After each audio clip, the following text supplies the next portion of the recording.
गांव में सुबह की पहली किरण पड़ते ही बैलों की घंटियां बजने लगी। मुर्गे की बांग सुनकर पूरा गांव धीरे धीरे जागने लगा। पगडंडी पर बच्चे हंसते खेलते अपनी तख्ती और बस्ता लेकर पाठशाला की ओर निकल पड़े। आज गांव की पाठशाला में कुछ खास होने वाला था। खबर फैली थी कि मशहूर कठपुतली वाला अपनी नई कला दिखाने आ रहा है। बच्चों की खुशी का ठिकाना नहीं था। कोई कह रहा था आज पढ़ाई नहीं होगी। दूसरा बोला अगर पढ़ाई हुई तो मैं छुट्टी घोषित कर दूंगा। तीसरा बोला अरे छुट्टी घोषित करने वाला तो कौन है, मैं तो खुद को गांव का एजुकेशन मिनिस्टर मानता हूं। सभी बच्चे ठहाका लगाकर हंस पड़े। पाठशाला के गुरुजी भी आज कुछ अलग ही अंदाज में थे। उन्होंने मूंछों पर ताव दिया और बोले देखो बच्चों, आज कोई शरारत नहीं करेगा। जो सबसे ज्यादा शरारत करेगा उसे पूरे गांव के सामने पहाड़े सुनाने पड़ेंगे।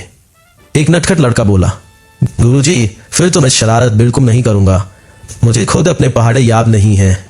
पूरा आंगन हंसी से गूंज उठा। थोड़ी देर बाद दूर से ढोलक की आवाज सुनाई दी। सबकी नजरें रास्ते की ओर घूम गईं।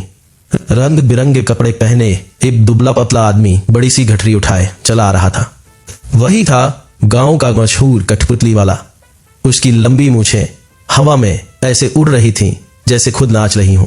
वह आते ही बोला नमस्कार देवियों और सज्जनों, आज का ग्रैंड शो शुरू होने वाला है। एक बच्चा बोला अरे चाचा पहले गठरी नीचे रख लो, लग रहा है शो से पहले ही गिर जाओगे। कठपुतली वाला मुस्कुराया बेटा कलाकार कभी नहीं गिरता, बस कभी कभी स्टाइल में जमीन से मिल लेता है। इतने में गांव के सिपाही दौड़ते हुए पहुंचे। उन्होंने ऊंची आवाज में घोषणा की सुनो महाराज आज इसी पाठशाला में आने वाले हैं। जो उन्हें सबसे ज्यादा हंसाएगा उसे राज दरबार का सम्मान मिलेगा। सभी लोग एक दूसरे का मुंह देखने लगे। कठपुतली वाला मन ही मन सोचने लगा बस यही मौका है, अगर राजा खुश हो गए तो जिंदगी सेट। उसने जल्दी जल्दी अपना मन सजाना शुरू किया, लेकिन जल्दबाजी में कठपुतली उल्टी लटक गई। एक बच्चा बोला चाचा लगता है ये तो योगा कर रही है। दूसरा बोला नहीं ये तो उल्टा सोच रही है। तीसरा बोला इसे नीचे उतारो नहीं तो इसका सारा खून सिर में चला जाएगा। सब फिर हंस पड़े। कठपुतली वाले ने पहला खेल शुरू किया।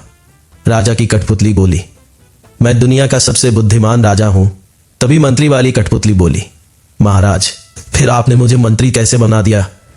राजा वाली कठपुतली कुछ पल चुप रही, फिर बोली यही तो मेरी सबसे बड़ी गलती थी। बच्चे हंस हंस कर लोटपोट हो गए। तभी अचानक धागा टूट गया।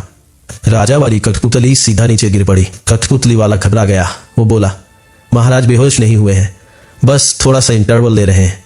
भीड़ फिर हंसने लगी। उधर असली राजा भी घोड़े पर बैठकर पाठशाला पहुंच चुके थे। उनके साथ मंत्री, सैनिक और गांव के मुखिया भी थे। सभी लोग आदर से खड़े हो गए। राजा बोले हमने सुना है यहां बड़ा मजेदार तमाशा होने वाला है, देखते हैं कौन हमें सबसे ज्यादा हंसा सकता है।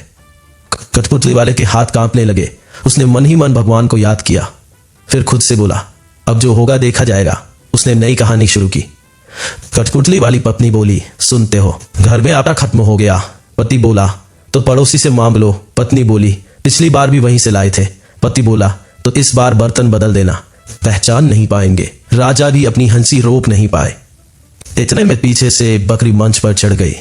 उसने एक कठपुतली को मुंह में दबा लिया। कठपुतली वाला चिल्लाया अरे छोड़ो वह मेरा हीरो है। बकरी आराम से उससे चबाने लगी। एक बच्चा बोला लगता है बकरी को भी टिकट चाहिए। दूसरा बोला नहीं ये तो लाइव परफॉर्मेंस का हिस्सा बन गई। पूरा मैदान ठहाकों से गूंज उठा। कठपुतली वाला किसी तरह कठपुतली बचाकर वापस आया, लेकिन अब उसकी मूछ धागे में उलझ गई। वो जितना छुड़ाता उतनी ही उलझती जाती।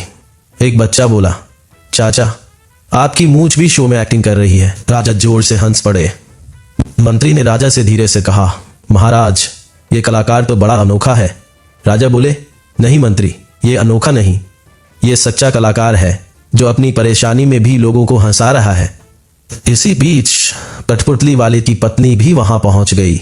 वह गुस्से में बोली सुबह से घर नहीं आए, खाना भी नहीं खाया और यहाँ हीरो बने घूम रहे हो। कठपुतली वाला धीरे से बोला अरे भाग्यवान धीरे बोलो, राजा सामने बैठे हैं। पत्नी बोली राजा सामने हो या बादशाह, घर का हिसाब पहले होगा।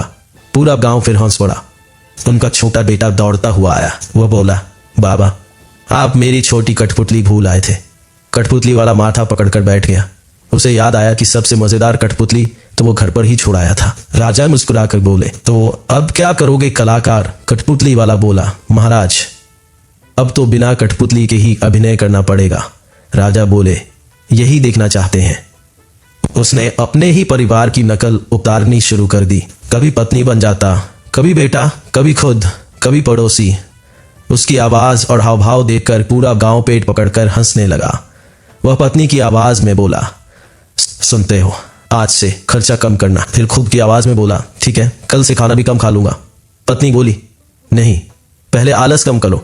राजा सहित सब लोग हंसते हंसते दोहरे हो गए। फिर उसने पड़ोसी की नकल की, अरे भाई, तुम्हारा मुर्गा रोज मेरे आंगन में क्यों आता है?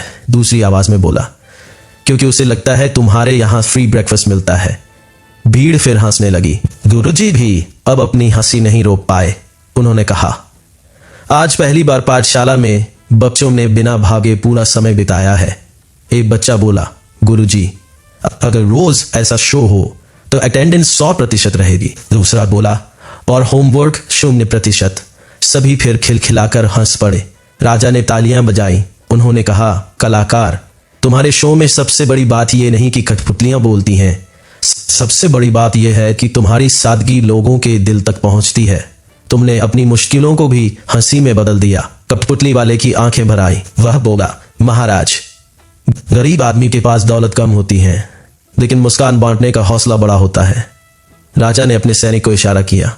सैनिक एक सुंदर संदूक लेकर आया।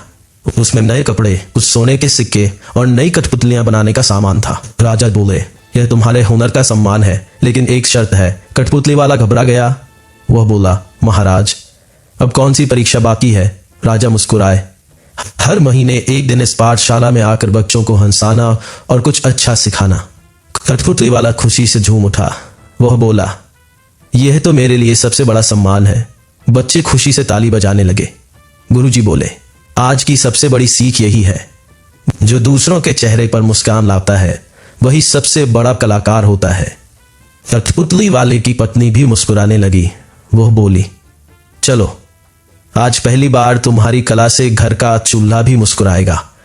कठपुतली वाला हंसते हुए बोला, देखा, आज मेरा परफॉर्मेंस सच में हिट हो गया। सूरज धीरे धीरे ढलने लगा। पाठशाला का आंगन बच्चों की हंसी से अब भी गूंज रहा था। राजा अपने महल लौट गए। गुरुजी अपने कमरे में चले गए। बच्चे पूरे रास्ते कठपुतली वाले की नकल करते हुए घर लौटे और कठपुतली वाला अपनी पत्नी और बेटे के साथ मुस्कुराते हुए गांव की पगडंडी पर आगे बढ़ गया। उस दिन पूरे गांव ने समझ लिया कि सच्ची खुशी बड़ी दौलत से नहीं, बल्कि दिल से निकली हंसी से मिलती है। If you enjoyed this video, there's plenty more waiting for you on Orc. Whether you're in the mood for historical stories, breaking news, horror, science, mythology, drama, crime, comedy or jokes, simply visit the playlist section on our channel and choose the content that matches your mood. Also, don't forget to check the video description.